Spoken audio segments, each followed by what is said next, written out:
In the Bible, we find one of the most beautiful appeal from God. It says, "Today, if you hear His voice, harden not your heart." Would you like to spend this day with God? Listen to this devotional. This Day with God, a devotional by Ellen G. White.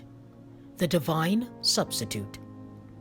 For He hath made Him to be sin for us, who knew no sin, that we might be made the righteousness of God in Him.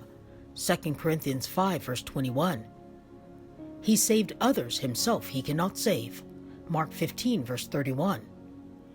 It is because Christ would not save Himself that the sinner has any hope of pardon or favor with God. If, in His undertaking to save the sinner, Christ had failed or become discouraged, the last hope of every son and daughter of Adam would have been at an end. The entire life of Christ was one of self-denial and self-sacrifice.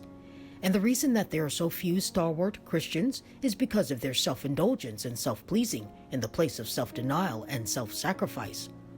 Oh, what soul hunger and longing had Christ to save that which was lost! The body crucified upon the cross did not detract from His divinity. His power of God to save through the human sacrifice all who would accept His righteousness. In dying upon the cross, He transferred the guilt from the person of the transgressor to that of the divine substitute through faith in Him as His personal Redeemer. The sins of a guilty world, which in figure are represented as red as crimson, were imputed to the divine surety. Divinity was doing His work while humanity was suffering from the hatred and revenge of a God-hating people, because Christ had acknowledged Himself the Son of God.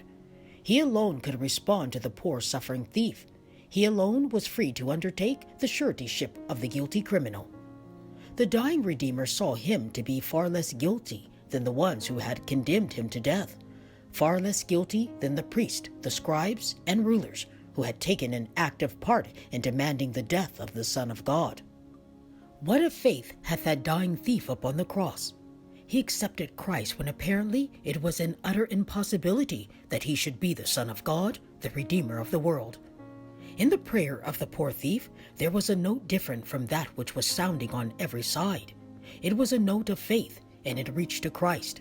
The faith of the dying man in Him was as sweet as music in the ears of Christ. The glad note of redemption and salvation was heard amid His dying agonies. God was glorified in and through His Son.